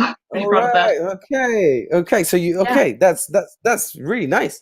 And so how many times have you recreated? Like, have you just actually been Kara for? I mean, I think you've done it. For photo shoots, I think 3 times now. 4 if you count in this super amazing spandex suit everybody thought was body paint. It's I don't know if you can see this properly, but it's Kara's android skin. Yeah. Okay. Yeah. That's the android skin. All right. Yeah. So if we count that in too, then I have been Kara 4 times for a photo shoot, and I think 3 times at conventions, and it's always been a blast. This is actually how I met Richard at Gamescom last year, because we were dressed as Kara and Connor, a friend of mine and me. It was amazing. We had a blast, especially since Gamescom is in the dark and we were glowing all the time. Yeah. And are you gonna? Do you plan on embodying her again? Yeah, absolutely. She's one of my favorite characters from the moment I first started really getting into the game. So she's a keeper. Yeah, and maybe actually you could like run kind of a poll, like in the Detroit Community Play thing, so your fans actually choose your hairstyle. Maybe because I need a wig now because, yeah, as I said, that one side is hairless now. But maybe they're gonna be like, yeah, the side. Maybe they're gonna like it. Your fans. We want to see Kara with a side cut. I mean, they are happy with piercing and tattooed Kara, so maybe that's a thing. But I was actually, so you found this this LED. Yeah. On Etsy, you found this LED on it. What did you type in the Google search bar to find that? Like LED Kara? No, I just typed Detroit Become Human cosplay because I was like, okay. All right. I honestly, in the beginning, I didn't even know this was called an LED. Until I realized whenever characters were talking about this thing, they said LED, and I was like, oh, probably because it's called LED.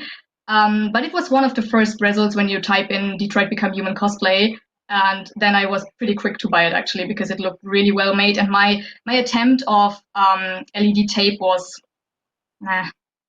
it was a try. Yeah. So, do you have any tip for people who would like to try, to actually try cosplay art?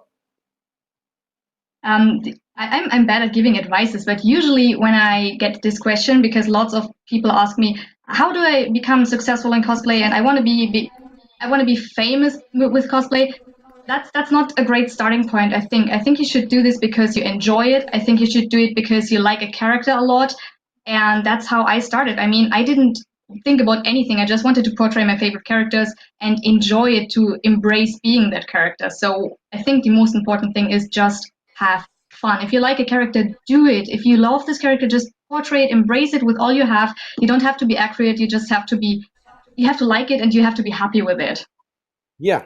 And then you'll see where it's actually going to lead you. But just like, okay, that's nice. And just like last question, what is actually your next cosplay? Maybe some more Quantic Dreams character? Of course, more Quantic Dream characters. Well, I have something right here. Yeah, I still want to do Norman Jaden as a gender swapped version from Heavy Rain because I think this was my first video game crush. Norman Jaden was amazing. So I really want to cosplay him gender swapped. And my next cosplay from Detroit Become Human is actually going to be the widescreen Chloe, from the home menu. Yeah, because I love Chloe. I did the blue dress, but I like the white even more. So my friend Art Cosplay made this for me. It's amazing. I love it, and I can't wait to wear it. So more Quantic Dream cosplay, more Detroit cosplay. Yeah, absolutely. Nice. We appreciate that. That's so nice. So where can we actually find you online if we want to see you as Chloe? Most likely on Instagram and Facebook. It's both at Fairy Blossom, and I hope I can shoot this baby soon. Great, but well, thank you so much for sharing all those nice stories with us, and hopefully one day we'll be able to see you like face to face, because obviously with social distancing we can't. But have a great evening, and see you soon. Okay. You too. Bye. It was a pleasure. Thank you so much for having me. Thank you. You too. Thank you. So here's the little other surprise. Stick with us, guys. Stick with it, because we've got a little bit of show last. We've asked our art team to show us how to draw Kara just in a few steps, and actually stick around, stick around, Yasmin, for a minute, so everybody can actually draw Kara very easily. Check this out. Look at that. Oh no! Yeah, that's so like cute. A chibi character. That's like a chibi character. That's the best. I still want to cosplay it with Kara because it's one of my favorite outfits she ever wore in the game. Holy shit, it's so cool. So cute. So you can actually, So you can actually find it now on social media and just actually do whatever version of Kara you want, and just maybe send that to us, send that to Yasmin, send that, that's quite cute. That's like the chibi character. Draw her with black hair.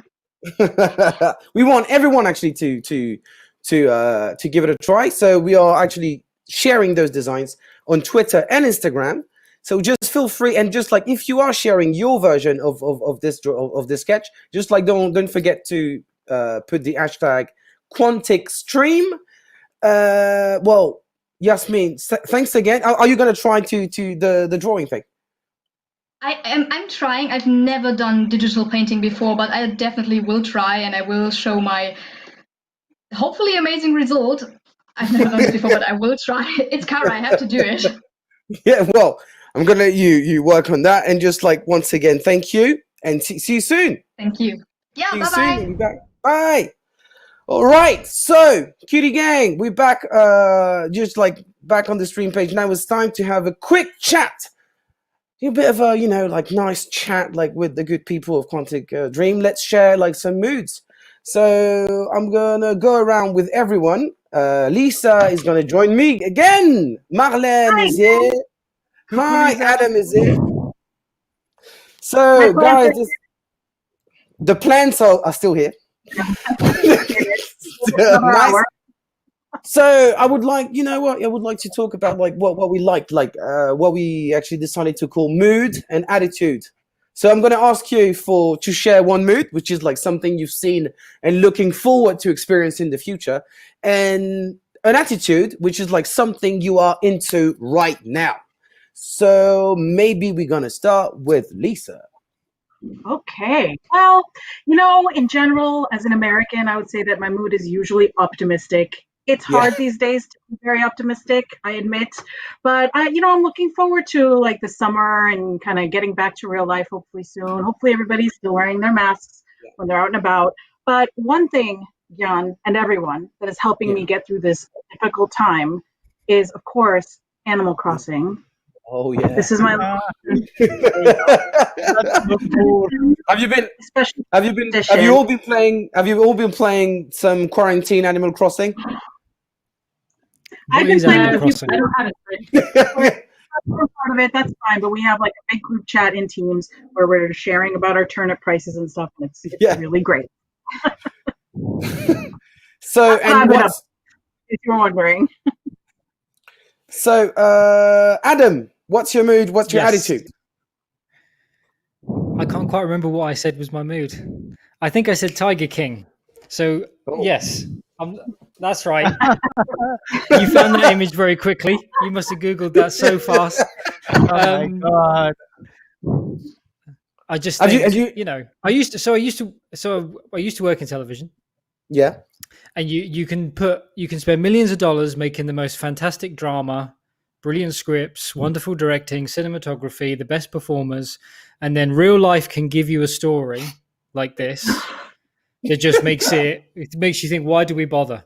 Let's just look for people like, so it's very broadly, it's the story of a guy who decided he was going to open a zoo of dangerous cats.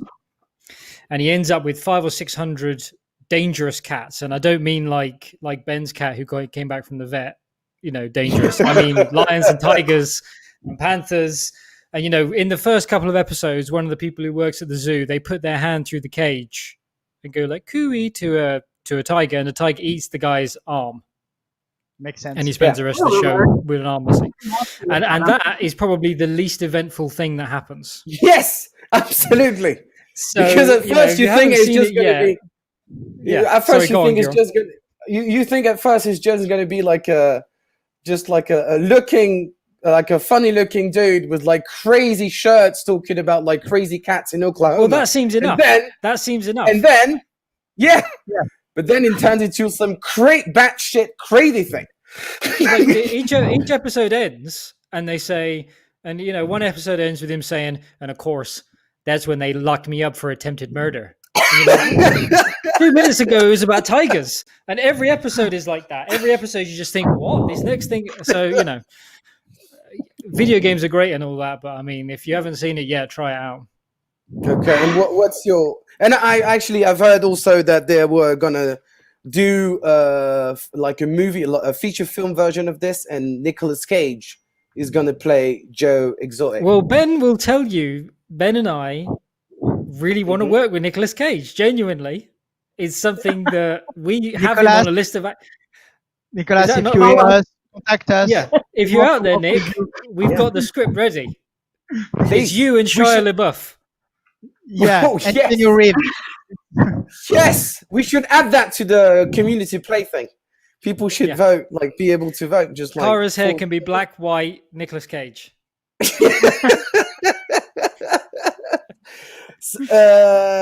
Marlene, what's your mood?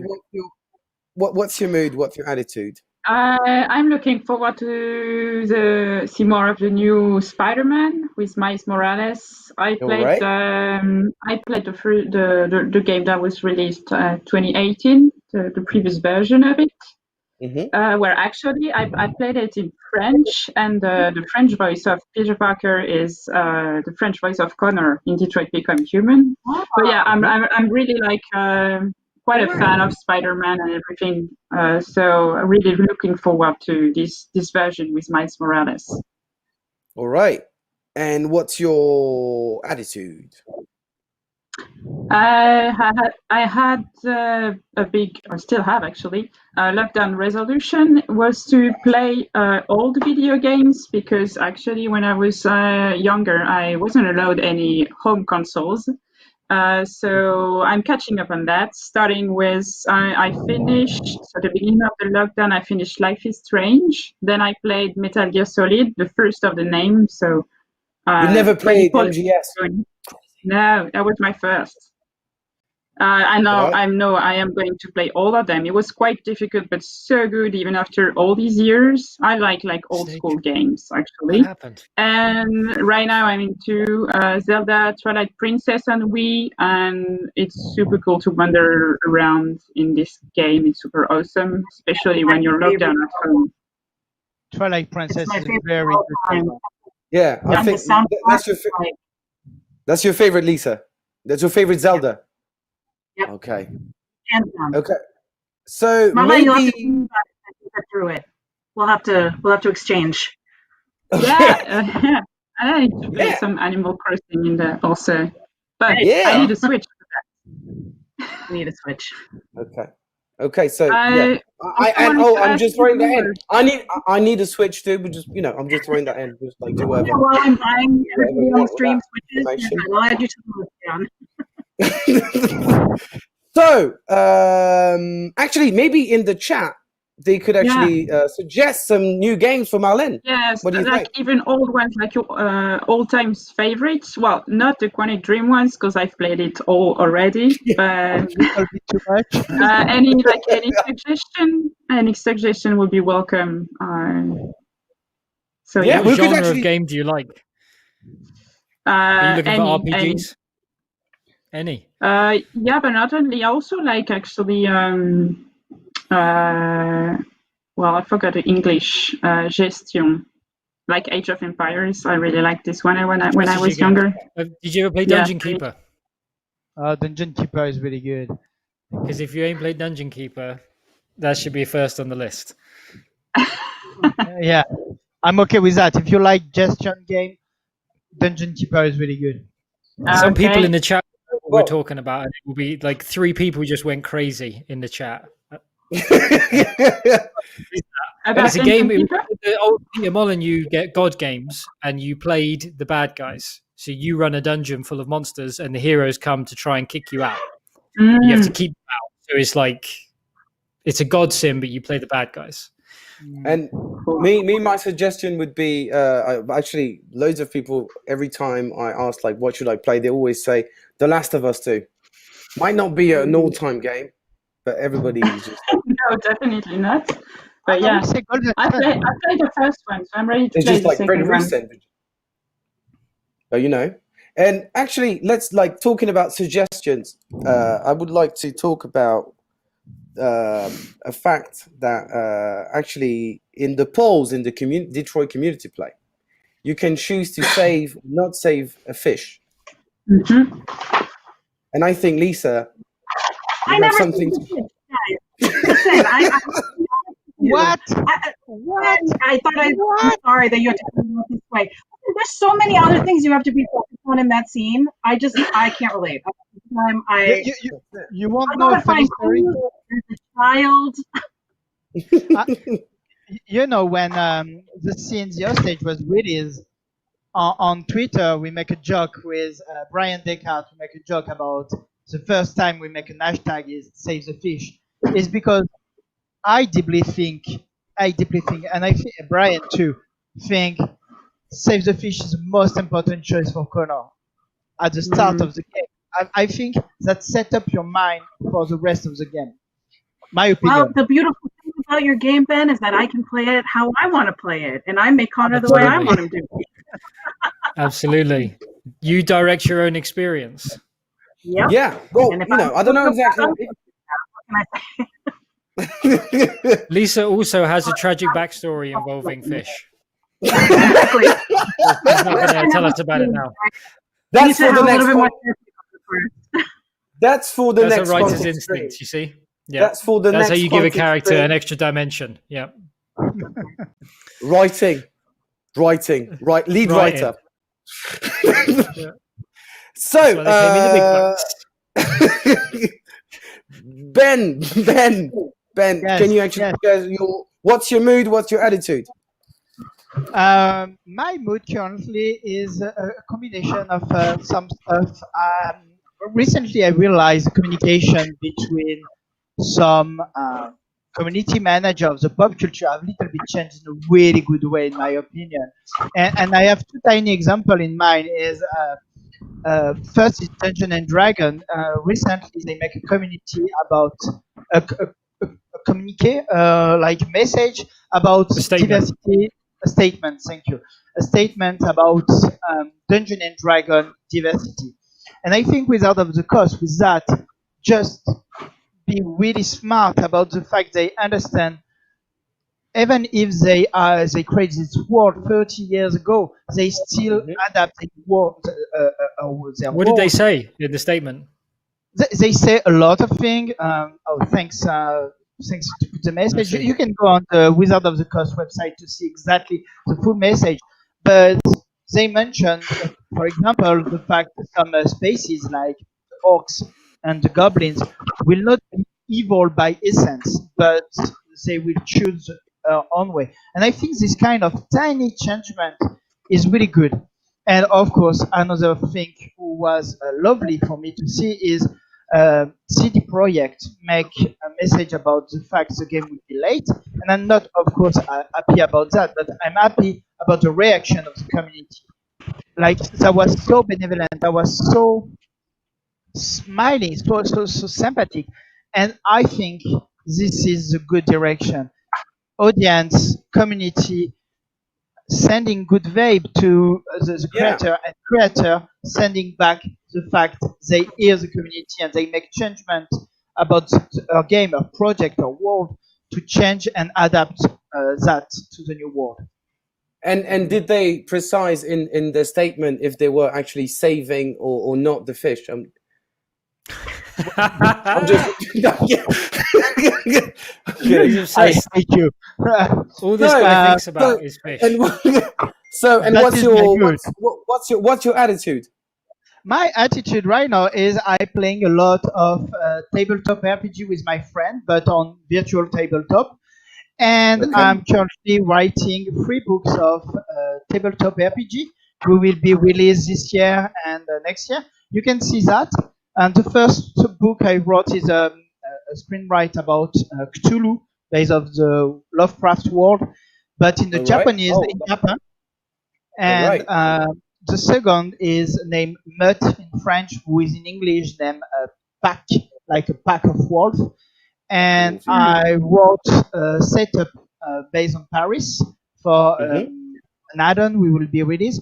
And the last one is my really most personal script of tabletop RPG. Is for a world named Fateforge, and it will be released in English and in French, and is kind of a dark fantasy world script. And yeah, it's really it's kind of a mix between like Del Toro world and yeah, it like you see on the image, is based on Bloodborne and Dark Souls, with game I love. And sorry, I'm attacked by a cat. And actually, I don't. Thank you. Oh, the cat! Yes. Actually, we see the cat because that's the thing. People are going bonkers on the chat because they're like, we're such like great mustache. We want to see the cat. What an impressive cat! He has no hair. Yeah, it's a Spanish. That's great. It's a naked cat. You actually have like all the you have more facial hair than your cat. Wow, that's crazy. You have more facial hair than your cat. Oh my God. And yeah, and he take all his day with me when I'm here. What's his name? What's his name? What's the cat's name? His name is Iris. Is a male because, like I think the Russian community know Iris can be a male name in Russia. All right. And yeah, it's a wonderful Sphinx. I bring back from Russia with my girlfriend. We bring him from Russia when we was in Russia in February. Wow. Might have been cold there with no hair. Yeah. And the funny thing is all the time under cover. You have a small sapka. Oh. It's okay. So now I'm really hoping that Adam is gonna write some sort of video game version of Tiger King, and you're gonna direct this motion capture thing with the cat playing the tiger. We want Iris to play the tiger. That would be great. Tiger King. Yeah. In fact, today we want to announce you we have an Animal Crossing with the cats patch. So I'm actually. What? Sorry. There's already cats in Animal Crossing. Yeah. But, that's true. But are they cats like Iris? Bald cats? No, we do need a cat. We need a cat like her for sure. Like me, I love this you cat. And the Look cat. at that. You know what it's like. Yeah. You have solidarity. I'm the host version of the cat. So I'm actually if you don't mind, I might actually share a bit of my mood, my personal mood. I'm actually surprised. Like I would like to talk about because what actually hyped me up so much is actually the new PS5 announcement. Oh, I'm so looking for because actually I'm not gonna go too deep into my life, but I'm in between consoles. All my PS4 is at my now my brother has it at the moment, and I was actually okay. Because now it's not mine anymore; it's his. He's never gonna give it to me back. So I was like maybe I should get one, and then I was like okay, no, the PS5 is gonna come. Is gonna be released a bit later, so I should wait. Do you think are you hyped about the PS5? Yeah, well, I talked about Spider-Man earlier, but there's like so many more games to come. But the coolest thing about it is that it looks like the Bat Connor. How long is it? I would say. So yeah. Sorry? But I'm looking Lisa, forward. it might be a tiny bit of a problem. I didn't hear what you just said, Lisa. I just made another bad joke about only buying it because it looks like Bad Connor. Yeah. That wasn't bad. So I think it's almost over for today. Unfortunately, it's coming to an end. I know. I was thinking we take all the night together. Please. Are we still broadcasting? I thought we were just talking now. I thought we were just like an hour ago. Happy hour. Why don't I have games I thought we to were play? just talking. No, we were just we know. But basically, we are mainly talking for like Cat's friends of Benjamin Katz. I think right now we are like big on now the cat community. So thank you so much. Say hi to Brian, who is in the chat right now. Please, hi Brian. Say hi to whoever you want. Brian. Hi Brian. Miss you so much. He's looking at us and thinking, those clowns, they got no idea how to stream a game. He sent me a message about you like that. Yeah. So thank you so much for Brian. Like thank you so much for Brian. Like thank you Brian for watching and all the community to watch for watching us live. Please just like join the Twitch the Twitch video on demand available on YouTube. But one last surprise, I think, right before we wrap the show, Lisa, there's a tiny bit of a surprise to announce. Continue my fantasy here and show you one more amazing thing that's on our eShop right now. Please. Which is the official Connor Nendoroid. So the Nendoroid. There it is. wow. Look at how cute it is. Look. So we partnered with a Look at that. company to produce this figure. You can change the expression on his face. He comes with a little gun. He comes with a little coin. He comes with a fish that you don't have to save if you have other things to do. That you can write on. And it's Lisa, we need to have a proper talk about that. we can. I'm available then. I gotta say, I'm with you, Lisa. I don't think it's like I think we cannot save this to the fish. It's all about the difficult choices. I entered a special code to eat the fish. Try and batter it, fish and chips. Oh my god! Up, down, well, star. Like great. One last great surprise. The Common Android. Thank you so much, guys, for participating, for being there, like playing the game. Thank you for the suggestions about games. Yeah. It was lovely seeing you all. A lifetime for all of it. Keep going. And please, I want to remind you that we are like, if you want to be like, to keep like up to be kept up to speed with everything Quantic, just like follow us on, of course, on Twitch, but all on like the Quantic Games account on Instagram, on Twitter, on Facebook. We are actually really happy that we managed to make this stream possible in spite of this all being a home situation. So thanks a lot to all the people who actually made it possible, all the people at Quantic Dream, all the people at Way of Life.